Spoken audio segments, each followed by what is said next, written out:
ഈ ട്രംപ് ചടുലതയോടെ ഇസ്രയേലിനെ കൂട്ടുപിടിച്ച് ചതിക്കുഴിപ്പെടുത്തിയതാ. ഇസ്രായേൽ വിശുദ്ധ നാടൊന്നുമല്ല. ഇത്രയും പേര് മരിക്കാൻ കാരണമുണ്ട്. ഇത് ഇറാനായിരുന്നു ഫണ്ട് കൊടുത്തിരുന്നത്. ഇത് ഇസ്രായേലിന് നേരെ അറിയാം. കടൽ തീരത്തുള്ള എണ്ണ കിണർ മൊത്തവും കത്തിച്ച് കളയും. അമേരിക്കക്കാരന് താവളം ഒരുക്കൊണ്ട് ഞങ്ങൾക്ക് ഇപ്പൊ സ്വസ്ഥതയില്ലെന്ന്.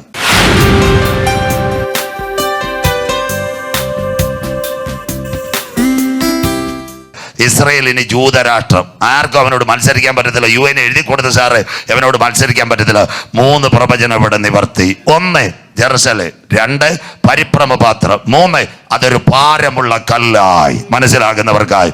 ഇനി വരുന്നത് ജാതികൾ വിരോധമായി കൂടി വരും. വാക്യം പുറകെ പുറകെ. ഇനി ഇവിടം തൊട്ട് ചിന്തിക്കണം. 1967 ശേഷം PLO പലസ്തീൻ ലിബറൈസേഷൻ ഓർഗനൈസേഷൻ ആരായിരുന്നു പലസ്തീനെ ഭരിച്ചുകൊണ്ടിരുന്നത് 75 കാലത്ത്. അതുകൊണ്ടാണ് ഇന്ദിരാഗാന്ധിയായിട്ട് യാസർ അറാഫത്തിനൊക്കെ ഭയങ്കര സ്നേഹം. അതിനുശേഷം എന്താ സംഭവിച്ചതെന്നറിയാമോ? ഒരുവൻ വന്നു, അതിന്റെ പേര് ഹമാസ്. ഇന്നലെ ഞാൻ പറഞ്ഞല്ലോ. ആരാ? യമനിൽ ഹൂത്തി, പലസ്തീനിൽ ഹമാസ്, ലെബനോനിൽ ഹിസ്ബുള്ള. ഇതിന് ഫണ്ട് കൊടുക്കുന്ന ആരാന്നറിയാമോ? ഇത് ഇറാനായിരുന്നു ഫണ്ട് കൊടുത്തിരുന്നത്. ഇത് ഇസ്രായേലിന് നേരെ അറിയാം. പക്ഷെ അവര് വലിയ കുഴപ്പമില്ലാതെ പോയി. ഒരു 4 സമയം ഈ ഹമാസ് ഇസ്രായേൽ വിഷയമുണ്ടായി. പക്ഷെ 2023 ഒക്ടോബർ മാസം 7-ാം തീയതി സൂക്കോത്ത് പെരുന്നാളിനകത്ത് നേരെ ഇസ്രായേലിനെ കൈകാര്യം ചെയ്തു. ഇതാ ജാതികൾ യെരൂശലേമിന് വിരോധമായിട്ട് എഴുന്നേറ്റ് വരും. ഈ സംഭവം ഇന്ന് നടക്കുന്ന 7 അടികൾ ബൈബിളിനകത്തുണ്ട്. അത് പറയുമ്പോൾ ഇടവേളയിലേക്ക് വായിക്കുന്നു. അക്കമിട്ട് ബൈബിൾ ഉള്ളവരെല്ലാം നോട്ട് ചെയ്യണം, അല്ലെ തുണ്ട് പേപ്പർ നോട്ട് ചെയ്യണം. Israel, Iran, Lebanon, Syria, Tehran, ഇതെല്ലാം കോവിഡാനന്തര ലോകത്തിൽ വരുമെന്ന് ബൈബിളിൽ ആമോസിന്റെ പ്രവചനം 1-ാം അധ്യായം 6-7. വളരെ സാവധാനത്തിൽ നോട്ട് ചെയ്യണം. വായിക്കാം. വായിച്ചേട്ടമ്മേ. യഹോവ ഇപ്രകാരം അരുളി ചെയ്യുന്നു. എല്ലാവരും സമാനത്തിൽ എഴുതണം. യഹോവ ഇപ്രകാരം അരുളി ചെയ്യുന്നു. ഗസയുടെ 3-4 അതിക്രമം നിമിത്തം, ഗാസയുടെ 3-4 അതിക്രമ നിമിത്തം അവർ ഏദോമിന് ഏൽപ്പിക്കേണ്ടതിന് ബദ്ധന്മാരെ ആസകലം കൊണ്ടുപോയിരിക്കയാൽ ഞാൻ ശിക്ഷ മടക്കിക്കളകയില്ല. അവിടെ ഒരു ഉത്സവപ്പെടണം. ഓടരുത്. ബാക്കിയുണ്ട്. ഗാസ ഇസ്രായേൽ സംഘടനം എല്ലാവരും കേൾക്കണേ. 1-ാമത്തെ സംഘടനം 2007. അതൊരു വല്ലാത്ത സംഘടനമായിരുന്നു. 2-ാമത്തെ സംഘടനം 2013. അത് കഴിഞ്ഞ് 2020 3-ാമത്തെ സംഘടനം കോവിഡ് കാലം. ആ സമയത്താണ് നമ്മുടെ മലയാളിയായി കട്ടമനക്കാരി ഇടുക്കിക്കാരി ഒരു നേഴ്സ് സൗമ്യ സന്തോഷ്, അത് ഹമാസിന്റെ പോരാളികളാൽ വധിക്കപ്പെട്ടു. 3 കഴിഞ്ഞു. 4 2023 ഒക്ടോബർ മാസം 7-ാം തീയതി സൂക്കോത്ത് പെരുന്നാളിനകത്ത് ഇസ്രായേലിനെ ഞെട്ടിച്ചുകൊണ്ട് ഹമാസിന്റെ ഹിസ്ബുള്ളയുടെ 7 രാഷ്ട്രങ്ങളുടെ ഡ്രോൺ ഇറങ്ങി. അതാ ഞാൻ യഹൂദയ്ക്കകത്തൊരു തീ അയക്കും, യെരൂശലേമിന്റെ അരമനകളെ കത്തിച്ചു കളയും. ഇവിടം തൊട്ട് 3-ാം ലോക മഹായുദ്ധത്തിന്റെ ചാൽ ഇവിടെ ആരംഭിക്കുന്നത്. അടുത്ത വാക്യം അമ്മ വായിച്ചേട്ടെ. അടുത്ത വാക്യം. ഗസയുടെ മതിലിനകത്ത് തീ അയക്കും. കിടക്കുന്ന അതാ മലയാള മനോരമ ഗാസ തീഗോളം, ഏഷ്യാനെറ്റ് ഗാസ തീഗോളം, മാതൃഭൂമി ഗാസ തീഗോളം. ഇതാ ഞങ്ങളുടെ ബൈബിൾ. പ്രസംഗിക്കുന്നവൻ മാറും, പ്രവാചകൻ വീഴും, ഉപദേശി പട്ടുപോകും. എന്നാ 2600 കൊല്ലം മുമ്പ് ആട്ടിടയനായ ആമോസ് എഴുതി ഗാസ നിന്ന് കത്തും. ക്ലിയർ. ഇതെല്ലാം ബൈബിളിൽ വരുമ്പോ ഗാസ തീകോളം. അടുത്ത വാക്ക് വായിച്ചാട്ടെ. അത് അതിന്റെ അരമനകളെ ദഹിപ്പിച്ചു കളയും. അൽ ജസീറ ടെലിവിഷൻ കുഞ്ഞുങ്ങൾ പഠിപ്പിക്കുന്ന സ്കൂള്, ആശുപത്രി മുഴുവൻ ഇസ്രായേൽ കത്തിച്ചു കളയുമെന്നാണ് എഴുതിയേക്കുന്നത്. അടുത്ത വാക്ക്. ഞാൻ അസ്തോദിൽ നിന്ന് നിവാസിയെയും അസ്കലോനിൽ നിന്ന് ചെങ്കോൽ പിടിക്കുന്നവനെയും ഛേദിച്ചു കളയും. മതി അമ്മാമ. ഇതാ ഒക്ടോബർ 7. ഇവിടെ എല്ലാവരും കേൾക്കണ സമാനതകളോട് പോവുക. ഇസ്രായേലിന് ഗാസയായിട്ട് ബോർഡർ ഉണ്ട്. അതിലൊന്ന് അഷ്തദോ, അതിന്റെ 2-ാമത്തെ അഷ്കലോൻ, 3 കിര്യാത്ഗട്ട്, 4 ബേർശബ, 5 ലൂത്. ഇത്രയും ആ ബോർഡർ. ഈ കൊല്ലം തിരുവനന്തപുരം വരുമ്പോൾ ഞങ്ങൾ പറയാം പാരിപ്പള്ളിയുണ്ട്, ചാത്തന്നൂരുണ്ട്, കല്ലുവാതക്കലുണ്ട്. ഇതെല്ലാം കൊല്ലം ജില്ല. കടമ്പാട്ട് ഓണം കഴിയുമ്പോൾ തിരുവനന്തപുരം. അതുപോലെ ഈ മറ്റേ ഇവരുടെ ബോർഡർ വരുന്ന എക്രോന, ഹമാസിന്റെ ബോർഡർ വരുന്നത്. അങ്ങനെയെങ്കിൽ ഈ പട്ടണങ്ങളിലെല്ലാം കുഞ്ഞുങ്ങൾ നിലവിളിക്കും. 1-ാമത്തെ പ്രവചനം ഗാസ ഇസ്രായേൽ. 2 വായിച്ചു തരണം. ഇരമ്യ പ്രവചനം 47:5-6-7. എല്ലാവരും നോക്കിക്കോണം. ഇതിന് നാളെ പറയത്തില്ല, അതുകൊണ്ടാണ് വായിക്കുന്നത്. ഇരമ്യ 47:5-6 ഹമാസ് ഇസ്രായേൽ. വായിക്കാം അമ്മേ ഇരമ്യാ പ്രവചനം. ഗസയ്ക്ക് കഷണ്ടി വന്നിരിക്കുന്നു. ഇവിടുന്ന് നമ്മുടെ മണ്ണന്തലേത് മുടിവെട്ടുകാരെ എന്ന് ഗസയിലെ സകലരെ മുടിവെട്ടിയെന്നല്ല, ഹമാസിന്റെ ലീഡർമാരെ മുഴുവൻ ഇസ്രായേൽ കൊന്നുകളയും. ഇസ്മായിൽ ഖനിയ, യാഹിയ സിൻവർ, മുഹമ്മദ് ഇസഡ്, എവിടെ ഇരുന്നാലും the top of the militants of the Hamas commanders killed by Mossad. Irani ഇരുന്നവനെ അവന്റെ ഡ്രോൺ കൊന്നു. എത്ര ക്ലിയർ! ഗസയ്ക്ക് കഷണ്ടി. അടുത്ത വാക്ക് വായിച്ചാട്ടെ. അവരുടെ താഴ്വരയിലെ ശേഷിപ്പായ അസ്കലോൻ മുടിഞ്ഞുപോയി. ആദ്യം കേറിയ ബോർഡർ ആയിരുന്നു അഷ്കലോൺ. ഇസ്രായേലിന്റെ ആദ്യം അഷ്കലോൺ, അഷ്തോദ്, കിര്യാത് ഗട്ട്, ബേർശബ, ലൂദ്. അപ്പൊ ആദ്യം കിട്ടുന്നവനെ അടിക്കും. അന്നാ ഈ പെൺകുച്ചുങ്ങളെല്ലാം കൂടെ അവിടുന്ന് ഓടിപ്പോയി. ഇസ്രായേൽ ഇപ്പൊ അവിടുത്തെ വീടെല്ലാം പൂട്ടി. അവിടെ ഫാം വർക്കേഴ്സ്, അതുകൊണ്ട് മലയാളികളെ കൊണ്ടുവന്ന് 70,000 രൂപയ്ക്ക് കൃഷിത്തോട്ടത്തിൽ പണിയെടുക്കാൻ. അഷ്കലോൻ മുടിഞ്ഞു പോയി. അടുത്തത് വായിക്കാം. എത്രത്തോളം നീ നിന്നെ തന്നെ മുറിവേൽപ്പിക്കും. ഇസ്രായേലേ, എത്രത്തോളം നീ നിന്നെ തന്നെ മുറിവേൽപ്പിക്കും. അടുത്ത വാക്ക്. അയ്യോ യഹോവയുടെ വാളെ, അയ്യോ യഹോവയുടെ വാളെ, നീ എത്രത്തോളം വിശ്രമിക്കാതെ ഇരിക്കും. ഉറയിൽ കടക്ക. നിന്റെ ഉറയിൽ കടക്ക, വിശ്രമിച്ച് അടങ്ങിയിരിക്ക. ഇതൊരു 3-ാം ലോക മഹായുദ്ധാവത്തിൽ ഇന്നലത്തെ വീഡിയോ കണ്ടാൽ മതി. ഇതിനൊരു വെടിനിർത്തൽ ഉണ്ടാവും. 3 ഗാസ ഇസ്രായേൽ സംഘടന. വായിക്കാം. ശെബന്യാവിന്റെ പ്രവചനം 2, 4, 5, 6. ഏഷ്യാനെറ്റ് ഒന്നും കാണേണ്ടത്, ബൈബിൾ എടുത്തിട്ട് ഇങ്ങനെ നോക്കിയാൽ മതി. അന്നേരം വാർത്തയും കണ്ടാൽ മതി. ശെബന്യാവ് 2, 4, 5, 6. വായിച്ചാട്ടെ. ശെബന്യാവിന്റെ പ്രവചനം 2-ാം അധ്യായം 4, 5, 6 വാക്യങ്ങൾ. ശെബന്യാവ് 2, 4, 5, 6 വാക്യങ്ങൾ. ഗസ നിർജ്ജനമാകും. എല്ലാരും കുഞ്ഞുങ്ങൾ ഓടിപ്പോന്ന നിങ്ങൾ കണ്ടില്ലേ? ഓടിപ്പോവെല്ലാം കൂടെ മിസൈൽ വരുന്ന ഗാസ നിർജ്ജനമാകും. അടുത്തത്. അസ്കലോൻ ശൂന്യമായി തീരും. ഇസ്രായേലിന്റെ ആദ്യത്തെ ബോർഡർ അഷ്കലോൺ ശൂന്യമായി തീരും. നിന്ന് അവിടെ വീടില്ല. ഇസ്രായേലിന് അറിയാം അടുത്തടി എപ്പോഴും വരും. അടുത്തത് വായിക്കാം. അസ്തോദിനെ അവർ മധ്യാഹ്നത്തിങ്കൽ നീക്കിക്കളയും. അസ്തോദ് ഇസ്രായേലിന്റെ ബോർഡറിൽ കിടക്കുന്ന ഒരു ഭാഗമാണ് അസ്തോദ്. അസ്തോദിന്റെ മധ്യാഹ്നത്തിൽ അതാ ഉച്ച സമയത്ത് ഡ്രോൺ ഇറങ്ങി വന്ന് ഇസ്രായേലിനെ തകർത്ത് കളയും. ഇസ്രായേൽ ഇതുവരെ പേടിക്കാത്തൊരു സംഭവമായിരുന്നു.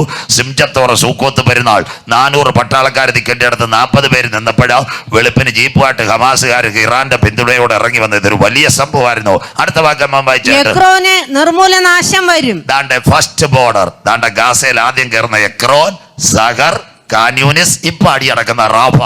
ഇതെല്ലാം ഇസ്രായേൽ അടിച്ച് നിരപ്പാക്കും. അടുത്ത വാക്ക്. സമുദ്രതീര നിവാസികളായ ക്രേത്യ ജാതിക്ക് അയ്യോ കഷ്ടം. അതിനോട് ചേർന്ന് നിൽക്കുന്ന അറബ് രാജ്യങ്ങൾ കുറെ ദിവസം കൊണ്ട് കരയുമല്ലോ. ഗൾഫ് രാജ്യം കരയുന്നു, ജോർദാൻ കരയുന്നു, അത് എല്ലാ രാജ്യങ്ങളും കരയുന്നു. 3-ാമത്തെ പ്രവചനം ഗാസ ഇസ്രായേൽ. 4 സെക്കരിയ പ്രവചനം 9-ാം അധ്യായം 5, 6. ഈ അടിയാ വരാൻ പോകുന്ന അന്ത്യദിനം. സെക്കരിയ പ്രവചനം 9, 5, 6. അമ്മ എടുത്തിട്ട് അടുത്തത് ഗാസ ഇസ്രായേൽ. അസ്കലോൻ അത് കണ്ട് ഭയപ്പെടും. ഇസ്രായേലിന്റെ ജീവിത ചരിത്രത്തെ അവന്മാർ ഞെട്ടിയത് ഇതുപോലെയല്ല. 2500 പരം പേരല്ലേ മരിച്ചത്. വേറെ ഒന്നുകൂടെ പറയാം, ഇസ്രായേൽ വിശുദ്ധ നാടൊന്നുമല്ല. ഇത്രയും പേര് മരിക്കാൻ കാരണമുണ്ട്. ഹമാസിന്റെ പോരാളികൾ കയറിയപ്പോൾ കോവളത്ത് നൃത്തം നടക്കുന്ന പോലെ കടൽക്കരയിൽ നൃത്തം നടന്നുകൊണ്ടിരുന്നതാ. എല്ലാത്തിനെയും വാളുകൊണ്ട് വെട്ടി. അവിടെ സ്റ്റേജിൽ പാടുന്ന പെങ്കൊച്ചിനെ ആ പാസ്റ്ററെ ഒരു ജീപ്പിന്റെ വണ്ടിയുടെ പുറകെ കെട്ടി വലിച്ചുകൊണ്ട് റോഡിൽ കൂടെ പോയത്. ബൈബിളിനകത്ത് ഉണ്ടായിരുന്നു. പാലും തേനും ഒഴുകുന്ന കനാൻ ദേശത്തിൽ നിങ്ങൾ മടങ്ങി വന്നിട്ട് യഹോവയെ ഓർത്തുന്നില്ലെങ്കിൽ യഹോവയെ മറക്കുന്നവരെ ഇതോർത്തുകൊള്ളുവിൻ, നിന്നെ യഹോവ കീറിക്കളയും. യഹൂദൻ കരയാൻ പോകുന്നതേ ഉള്ളൂ. ഇപ്പൊ എല്ലാവരും പറയുന്നത് വിശുദ്ധ നഗരമാണ്. 175 ബാർ ഹോട്ടലാ ടെല്ലവീവ് കിടക്കുന്ന. സന്തോഷമില്ലല്ലോ.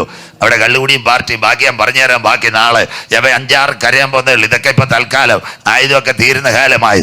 അടുത്ത വാക്ക് വായിച്ചാട്ട്. ഗസയും എക്രോനും കണ്ട് ഏറ്റവും വിറയ്ക്കും. ആകാശത്ത് നിന്ന് ഫൈറ്റർ ഗസയെ തകർക്കുന്ന നിങ്ങളുടെ മൊബൈലിൽ കണ്ടു. 1-ാമത്തെ പട്ടണം എക്രോനിലെ കെട്ടിടങ്ങൾ മറിഞ്ഞു വീഴുന്ന കണ്ടില്ലേ പാസ്റ്റർമാര്? ഇതെല്ലാം അന്ത്യകാല സംഭവം. ബൈബിളിനകത്ത് ഇത് മുഴുവനുണ്ട്. അടുത്ത വാക്ക് വായിക്കാം. അവളുടെ പ്രത്യാശയ്ക്ക് ഭംഗം വരുമല്ലോ. അറബ് ലീഗ് എല്ലാം കൂടെ കൂടി പല പ്രാവശ്യവും എന്നിട്ട് പറഞ്ഞ് ഇസ്രായേലോട് യുദ്ധം നിർത്താം. ഇസ്രായേൽ പറഞ്ഞൊരു കാര്യമുണ്ട്, എൻ്റെ ഒരു സാധനമുണ്ട്, വൈറ്റ് ഫോസ്ഫറസ്, മനസ്സിലാകുന്നവർക്കായി. അത് കുളഞ്ഞാൽ ലോകം തീരും, മനസ്സിലാകുന്നവർക്കായി. അതുകൊണ്ട് ആരാന്ന് പറയുന്നത് അതിന്റെ പേര് സാംസൺ ആക്ഷൻ, മനസ്സിലാകുന്നവർക്കായി. സാംസൺ ആക്ഷനെ പറ്റി വല്ലവർക്കും അറിയാമോ? പണ്ട് ശിംശോൻ ആവശ്യമില്ലാതെ പെങ്കൊച്ചിന്റെ തലയെ കൊണ്ട് മടി കൊണ്ട് തല വെച്ചു, മനസ്സിലാകുന്നവർക്കായി. ഫെലിസ്ത്യർ അത് മുതലെടുത്തു. ശിംശോന്റെ ശക്തിയെല്ലാം പോയി. ഇപ്പൊ എവിടെ കൊണ്ടുപോയി? ഗാസയ്ക്കകത്ത്. ഇതേ ഗാസയിൽ ദാഹോന്റെ കുളത്തിനകത്ത് കൊണ്ടുപോവാ. അവന്റെ കണ്ണും കുത്തിപ്പൊട്ടിച്ച് അവനെ കണ്ട് കൈ അടിച്ചുകൊണ്ടിരിക്കുക. അവസാനം ശിംശോൻ ദൈവത്തോട് നിലവിളിച്ച്, കർത്താവേ ഒരിക്കൽ കൂടി ആ ശക്തി എന്നിലേക്ക് തരണേ. ആ ശക്തി മടങ്ങി വന്നു. ശിംശോൻ ഒരെണ്ണം പോയി, പക്ഷേ 1000 അവിടെ വീണ് പോയി. ഇന്ന് ഇസ്രായേലിന്റെ കയ്യിൽ ഒരു പൊടിയുണ്ട് അച്ചായ, അതിന്റെ പേരാ ഈ വൈറ്റ് ഫോസ്ഫറസ്. കഴിഞ്ഞ ദിവസം എല്ലാവരും കൂടെ സൗദി അറേബ്യ കൂടിയ സമയത്ത് തുർക്കി കൂടെ പറഞ്ഞവനെ അടിക്കാന്ന്.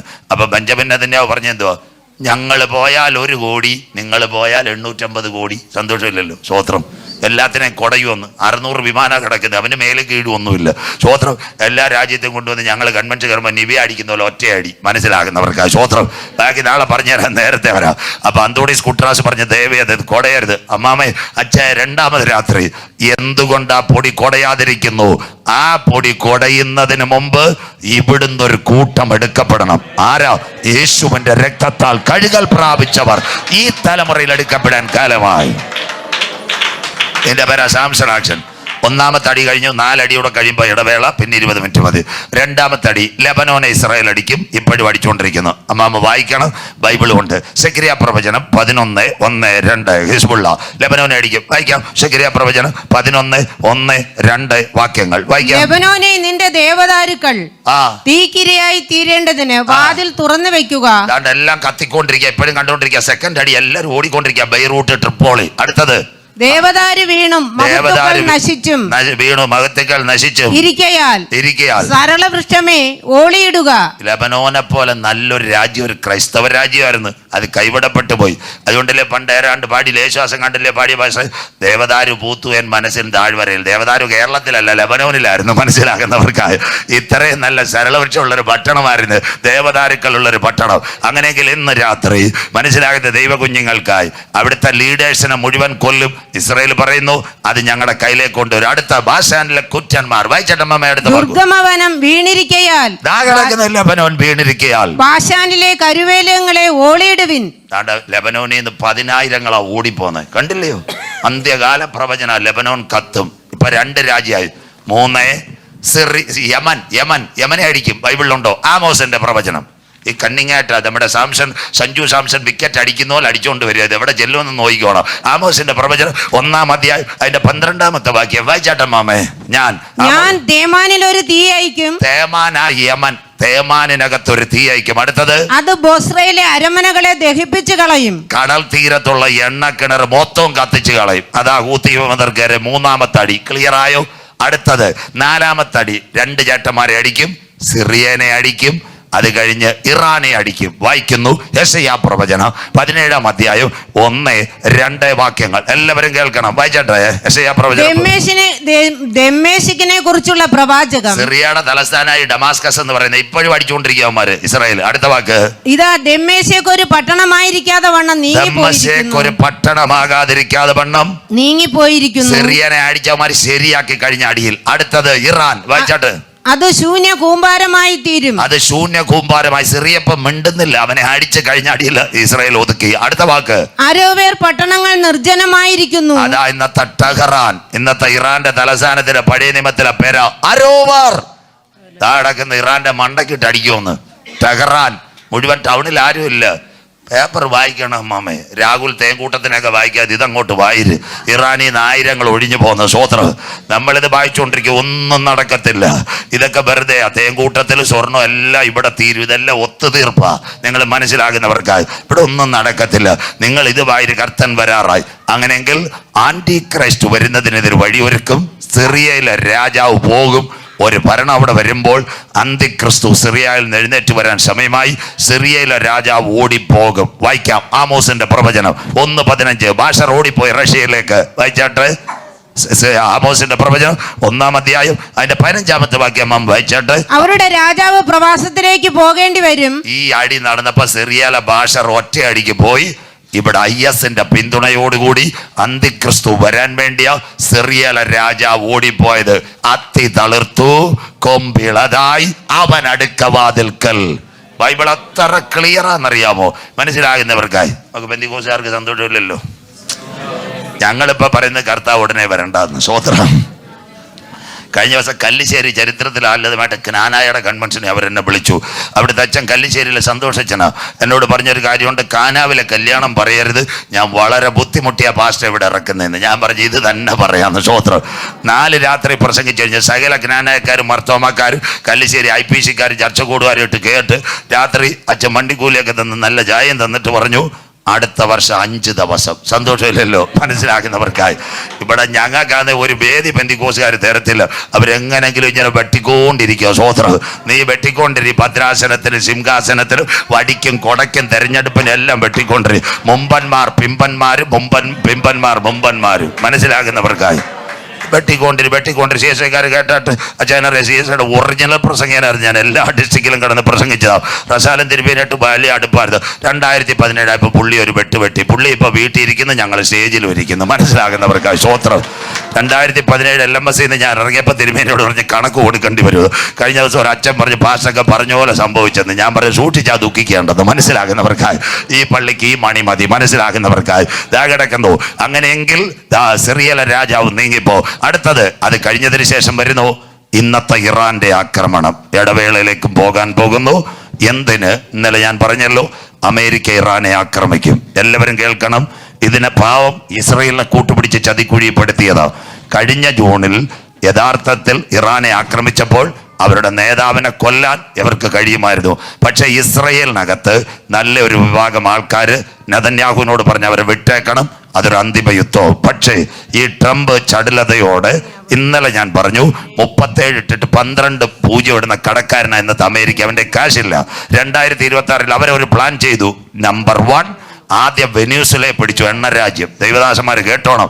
രണ്ടാമത്തത് എണ്ണ കിട്ടുന്ന സൗദി അറേബ്യ. മൂന്നാമത് റഷ്യ ഉണ്ട്. 4 കുവൈറ്റ് ഉണ്ട്. 5ാമത്തെ ലോകത്തിൽ എണ്ണ ഉൽപ്പാദിപ്പിക്കുന്ന രാജ്യം ഇറാനൂടെ കിട്ടിയാൽ അമേരിക്ക രക്ഷപ്പെടും. അതിനുവേണ്ടി ട്രംപ് ഒരുക്കിയ കെണിയിലായിരുന്നു ലോകരാജ്യങ്ങൾ വീണുപോയത്. അതുകൊണ്ടല്ലേ ഗൾഫ് രാജ്യം മുഴുവൻ കരയുന്നു. 12,000 കിലോമീറ്റർ വേണം ഇന്നത്തെ ഇറാനിൽ നിന്ന് അമേരിക്ക അടിക്കുക. അവിടെ വരെ മിസൈൽ ഇല്ല സാറേ. പിന്നെ ആളെ കിട്ടിയില്ല, നമുക്ക് വഴിയെ കിട്ടുന്നവനെ കൈകാര്യം ചെയ്യേണ്ടത്. സ്വോത്രം. അതുകൊണ്ട് 6 ഗൾഫ് രാജ്യങ്ങൾ തകരാൻ പോവുക. പാസ് എഴുതിക്കോ, എല്ലാവരും എഴുതിക്കോ. ഇന്ന് ഗൾഫിലെ ദുബായിലെ കമ്പനികൾ പറയുന്നു ഒന്നുകിൽ ഞങ്ങൾ സിംഗപ്പൂർ അല്ലെങ്കിൽ ഇന്ത്യ. ഇപ്പൊ മിസൈൽ വന്നപ്പോഴേ അവർക്ക് കാര്യം പിടി കിട്ടിയത്. ദുബായിലെ വ്യവസായികൾ മുഴുവൻ പറയുന്നു, ഇന്നത്തെ ഭരണാധികാരികളോട് പറയുന്നു, നിങ്ങളായി കുഴപ്പം കാണിച്ചത് അമേരിക്കക്കാരന് താവളം ഒരുക്കൊണ്ട് ഞങ്ങൾക്ക് ഇപ്പൊ സ്വസ്ഥതയില്ലെന്ന്. സന്തോഷമില്ലല്ലോ? ഗൾഫിലെ ഷേക്കുമാർ കാഡിലാക്ക് കാർ, നല്ല കൊക്കക്കോള, KFC, മക്ഡൊണാൾഡ് എല്ലാം തിന്ന് പാട്ടും പാടി ദുബായി പോയി ഡാൻസും കളിച്ചതാ. നിന്റെ ഡാൻസും പോയി, നിന്റെ പാട്ടും പോയി. ഇപ്പൊ ജനലിന്റെ കീഴിൽ ഇരിക്കുകയും ചെയ്യരുത്. എല്ലാം തീരുമെന്ന്. സ്വോത്രം. മനസ്സിലാക്കുന്നവർക്കായി അന്ത്യകാലമായില്ലയോ? കേരളത്തിലെ സിനിമാക്കാർ നേരം വെളുത്ത ദുബായിലായിരുന്നു. ഇവിടുത്തെ രാഷ്ട്രീയക്കാർ എത്ര പേര് കരയാൻ പോകുന്ന അച്ഛന്മാർ നോക്കിക്കൊണ്ടാൽ മതി. സ്വോത്രം. ഇവന്മാരെ കള്ളപ്പടം മൊത്തം ദുബായിലാണ്. സ്വോത്രം. സീറ്റ് ചർച്ച വരെ ദുബായിലാണ്. ഇപ്പൊ ആരങ്ങോട്ട് പോകത്തില്ല, മിസൈൽ വരുന്നുണ്ട്. മനസ്സിലാക്കുന്നവർക്കായി സ്വോത്രം. ഇതെല്ലാം അന്ത്യകാലം. മനസ്സിലാക്കുന്നവർക്ക് ഇതെല്ലാം ദൈവം തീർക്ക്, ഇതെല്ലാം കർത്താവ് തീർക്ക. ഇസ്രായേൽ ജനം മടങ്ങി വരണം. അങ്ങനെയെങ്കിൽ ഇറാൻ ആക്രമിക്കപ്പെടുവോ? ഇടവേളയിലേക്ക് പോകുന്നു. ഒരു വാക്യം കൂടെ വായിക്കുമ്പോൾ ഇടവേള, പിന്നെ ഒരു 15-20 മിനിറ്റ് നിങ്ങൾ ഇരിക്കുകയും വേണം. വായിക്കാം. നമ്മുടെ ഇരമ്യ പ്രവചനം 49, 14, 13, 14. എല്ലാവരും ബൈബിൾ എടുത്താട്ട്. ഇന്നത്തെ ഇറാന്റെ സംഘടന നമ്മുടെ ബൈബിളിൻ്റെ അകത്തുണ്ട്. ഇരമ്യ പ്രവചനം 49, 13, 14. അമ്മാമ വായിച്ച് സഹായിക്കണം. പശ്ചിമേഷ്യ മുഴുവൻ കരയുന്ന കാലം. വായിച്ചാട്ടെ. നമ്മുടെ ഇരമ്യാവ് 49, 13, 14. വായിച്ചാട്ടെ അമ്മാമ. ഇരമ്യ പ്രവചനം. ബൊസ്ര സ്തംഭനവും കിടക്കുന്ന ഇത് ഇറാന്റെ തീരങ്ങൾ മുഴുവൻ സ്തംഭനവും നിന്നയും ശാപവും ശൂന്യമായി തീരും. അടുത്തത് അതിന്റെ എല്ലാ പട്ടണങ്ങളും കിടക്കുന്ന ഇറാന്റെ 4 പട്ടണങ്ങള്. 1 ടെഹ്റാൻ, 2 തബ്രീസ്, അത് കഴിഞ്ഞിട്ട് 3 ഷിറാസ്. അവിടെ ഒന്നും ജനമില്ല, എല്ലാം മല കയറിയിരിക്കുക. ടൗണെല്ലാം കാലിയ. മനസ്സിലാകുന്നവർക്കായി നിന്റെ പട്ടണങ്ങൾ. അടുത്തത് വായിച്ചോ. യഹോവയുടെ അരുളപ്പാട്, യുദ്ധവിമാനം ഇറാനെ തകർക്കോ. വായിച്ചാട്ട അടുത്ത വാക്യം. ഈ 2 അച്ചായന്മാർ ഒരുമിച്ച് കൂടി. ആരാ? ഇസ്രയേലും അമേരിക്കയും. നിങ്ങൾ ഒരുമിച്ച് കൂടി അതിന്റെ നേരെ ചെല്ലുവിൻ. Joint attack with Iran and Israel. അടുത്തത് വൈര് എഴുന്നേൽപ്പിന്. അത് സ്റ്റാർട്ട് ചെയ്തു തുടങ്ങി. എത്ര ക്ലിയർ ബൈബിൾ. അടുത്തത് ഒമാനിന്റെ ചക്രവർത്തി. ഒമാനിൽ ഒരു വിദേശകാര്യ മന്ത്രി എടുത്ത് പറഞ്ഞ് ഇറാനെ അടിക്കുമെന്ന് പറഞ്ഞ് 2ാമത്തെ ചർച്ച തീരുന്നതിന് വിട്ട് അടി തുടങ്ങിയെങ്കിൽ പശ്ചിമേഷ്യ കുലുങ്ങുന്നു. ഇന്ന് രാത്രി 1ാമത്തെ ഇടവേള. നാം പ്രതീക്ഷിച്ച സമയത്തേക്കാൾ രക്ഷ ഇപ്പോൾ അടുക്ക വാതിൽക്കലായി. ഞങ്ങളുടെ കരങ്ങളിലിരിക്കുന്ന ബൈബിളിലെ പ്രവചനങ്ങൾ നിവർത്തിയാൽ ഇനി സംഭവിക്കാൻ പോകുന്ന അറബ് രാജ്യങ്ങൾ ചേർന്ന് ഇസ്രയേലിനെ ആക്രമിക്കുന്ന ഒരു കാലം വരാറായി. നാളെ അതിലേക്ക് പോകുന്ന 4 വഴികളെന്ന് ചിന്തിക്കാണ്ട് ആ ആക്രമണം ആരംഭിക്കുന്നതിന് മുമ്പ് യേശുവിന്റെ രക്തത്താൽ കഴുകൽ പ്രാപിച്ച ദൈവമക്കളെ ചേർക്കാൻ കാന്തൻ വരാറായി. ഇത് ലോകരാജ്യങ്ങൾ കേട്ടുകൊണ്ടിരിക്കുന്നു. വിത്ത് 2 മിനിറ്റ് എല്ലാവരും കേൾക്കണം. ഒരു ടിക്കറ്റ് നിങ്ങൾ കരസ്ഥമാക്കിയിട്ട് പോകാവൂ. കുഞ്ഞുങ്ങൾ, പഠിക്കുന്ന കുഞ്ഞുങ്ങൾ, 1910 ഏപ്രിൽ മാസം ഒരു കപ്പൽ പോയി 10-ാം തീയതി. ആ കപ്പലിന്റെ പേര് ടൈറ്റാനിക്. ആ ടൈറ്റാനിക് എന്താ? White star shipping company, 50,000 horse power. Captain Smith പറഞ്ഞെന്താ? ദൈവം വിചാരിച്ചാലും തകരത്തില്ലെന്ന്. മണ്ണന്തലയിൽ അച്ചായന്മാരും പറഞ്ഞ് ഞാനൊന്നും വീഴത്തില്ലെന്ന്. ഇപ്പൊ ഗൾഫിൽ ഇത് തുടങ്ങിയപ്പോൾ പാസ്റ്റർമാരെ വിളിച്ചു തുടങ്ങി, നമുക്ക് ഉപവാസം വെക്കാമോ എന്ന്. സന്തോഷമില്ലല്ലോ, സ്വത്രം. മറ്റേത് പരിധിക്ക് പുറത്താ വീഗാലാൻഡ് കാണാൻ പൊക്കൊണ്ടിരുന്ന. നീ എല്ലാ സമയം മുട്ടുമടങ്ങി കരയും. ഒരു 5 മിസൈലൂടെ വീണിട്ട് കുവൈറ്റ് യുദ്ധം നടന്നപ്പോൾ അമ്മമാരില്ല കുമ്പനാട്ട് പാസ്റ്റർമാരെടുത്ത് പള്ളി അടയ്ക്കേണ്ട 24 hours നോൺ സ്റ്റോപ്പ്. അച്ചായം വന്നാൽ അവിടെ കാലം തീരുമെന്നറിയാൻ മനസ്സിലാകുന്നവർക്കായി ഓട്ടോയിലെ കിരക്കം തീർന്നത്. അതുപോലെ എല്ലാവരും ഇളക്. ഇതൊരു അന്ത്യകാലത്തിലേക്ക് ഇന്ന് രാത്രി. അങ്ങനെയെങ്കിൽ white star shipping company, captain Smith പറഞ്ഞു ദൈവം വിചാരിച്ചാലും തകരത്തില്ല. പഠിക്കുന്ന മക്കൾ ഓൺലൈൻ നോക്കണം. 2224 കിലോമീറ്റർ സദാംപ്ടൺ ടു ന്യൂയോർക്ക്. ആട്ടം പാട്ട് നല്ല ബിയർ കൂടി. 4-ാം ദിവസം കിടക്കുന്നു നല്ല മഞ്ഞുമല. ക്യാപ്റ്റനോട് പറഞ്ഞു സാർ മഞ്ഞുമല. അദ്ദേഹം പറഞ്ഞു ദൈവം വിചാരിച്ചാലും തകരത്തില്ല.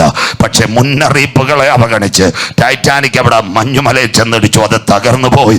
ജീവിതത്തിനകത്ത് വചനം കേട്ടിട്ട് ഇതുവരെ രക്ഷപ്പെടാതെ, ലോകത്തിന്റെ ദിട്ടയ്ക്കകത്ത് കള്ളും കുടിച്ച് കഞ്ചാവും അടിച്ച് നിന്റെ മോഹങ്ങൾക്കകത്ത് നീ പോയാൽ നിന്റെ കപ്പൽ വീഴാൻ കാലമായി. ഇന്ന് രാത്രി ഒരു കാര്യം കൂടെ പറയാം. ടൈറ്റാനിക് തകർന്നപ്പോൾ 2 കാര്യം പറയാം. ഇപ്പം ഇടവേള, പിന്നെ ഒരു 15 മിനിറ്റ്. ടൈറ്റാനിക് തകർന്നപ്പോൾ ഈ ക്യാപ്റ്റൻ സ്മിത്ത് എന്താ അറിയോ? പെൺകുട്ടികളെയും കുഞ്ഞുങ്ങളും പറഞ്ഞ് ഡെക്കുന്നില്ല ഏതെങ്കിലും വിമാനോ ഹെലികോപ്റ്റർ വരുമെന്ന്.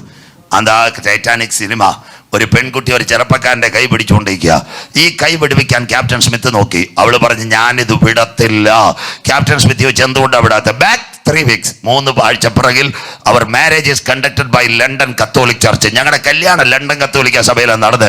അന്ന് ബിഷപ്പ് കൈ പിടിച്ചിട്ട് പറഞ്ഞു ദൈവം സംയോജിപ്പിച്ചതിനെ മനുഷ്യൻ വിയോജിപ്പിക്കരുത്. ആ സിനിമ, ആ കുഞ്ഞ് ടൈറ്റാനിക് സിനിമ, രണ്ടും വെള്ളത്തിൽ പോയി. മനസ്സിലാകുന്നവർക്കായി എൻ്റെ പ്രസംഗം അതല്ല. ഒരു ചെറുപ്പക്കാരൻ, ഒരു ഇംഗ്ലീഷുകാരൻ്റെ ഒരു നല്ല പുസ്തകമുണ്ട്, A life jacket is giving A second life.